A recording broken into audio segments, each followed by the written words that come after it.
आखिरकार समीन इदरान के साथ घर आ जाती हैं और अब समीन शाइला के सामने भी खड़े होकर अपने हक के लिए बोलना सीख चुकी है। समीन फरहत फुप्पो के पास बैठी बातें कर रही थी कि तभी फुप्पो समीन को कहती हैं, समीन, इदरान ने जो कुछ भी किया उसके लिए हम सब तुम्हारे लिए शर्मिंदा हैं। उसे ये सब कुछ नहीं करना चाहिए था, लेकिन जब से अरीज ने उसे धोखा दिया है तो वो बिल्कुल अजीब सा हो गया है। इदरान और अरीज की मोहब्बत की शादी थी। इदरान ऑफिस से घर आ रहा था, तभी रास्ते में उसे अरीज और उसकी माँ मिले। अरीज की माँ काफी बीमार थी या शायद वो ड्रामा कर रही थी और इदरान बहुत रहम दिल है, इसीलिए वो फौरन रास्ते में रुककर अरीज और उसकी माँ की मदद करने लग गया और उन्हें हॉस्पिटल लेकर गया। जिसके बाद अरीज ने इदरान के साथ राब्ता कायम करना शुरू कर दिया और इदरान अरीज की मोहब्बत में इस कदर गिरफ्तार हो गया कि उसने हम सब के सामने अपनी मोहब्बत का इजहार किया और कहा कि वो सिर्फ और सिर्फ उसी लड़की से शादी करेगा।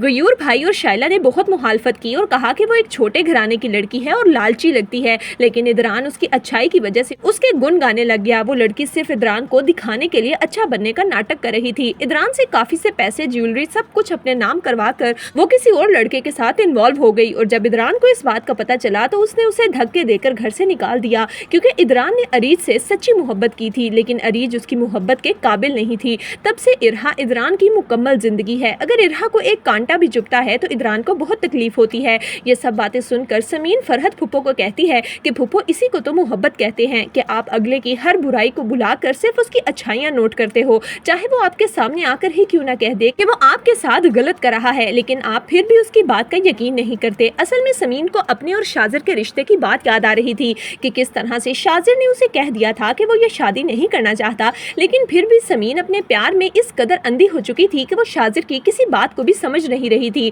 जबकि दूसरी तरफ इदरान भी अब समीन की वजह से काफी कंसर्न लगने लगा है। इदरान को समीन की फिक्र होने लगी है, क्योंकि समीन जिस तरह इरहा का ख्याल रख रही है इससे पहले और किसी ने भी नहीं रखा और इरहा समीन के साथ बहुत ज्यादा अटैच हो चुकी है। जबकि दूसरी तरफ शाजिर अपने फोन पर कुछ कर रहा था कि तभी जूली उसके पास आती है और कहती है कि तुम क्या कर रहे हो, हर वक्त बाहर काम करते रहते हो और जब घर आते हो तो मोबाइल लेकर बैठ जाते हो। जिस पर शाजिर कहता है कि मैं घर पैसे भिजवा रहा था। इतने में जूली गुस्से से कहती है कि तुम्हारी हिम्मत कैसे हुई कि मेरे घर में रहते हुए अपने घर पैसे भिजवाओ, तुम्हें इस घर में खर्चा करना चाहिए। जिस पर शाजिर कहता है कि मैं नौकरी करता हूँ, अगर कुछ पैसे घर भिजवा दूं तो इसमें ऐसी क्या बड़ी बात है। जिस पर जूली कहती है कि तुम्हारा सारा पैसा और वक्त मेरे और मेरे बेटे के लिए होना चाहिए, लेकिन शाजिर तो साफ इनकार कर देता है और कहता है कि तुम्हारे बेटे से मेरा कोई ताल्लुक नहीं और जहाँ तक रही बात तुम्हारी तो मैं तुम्हें वक्त देता हूँ। तो दोस्तों, आपके ख्याल में क्या फरहत फुप्पो के कहने पर इदरान समीन से अपने ताल्लुकात बेहतर कर लेगा? आपकी इस बारे में क्या राय है, हमें कमेंट्स में जरूर दीजिएगा।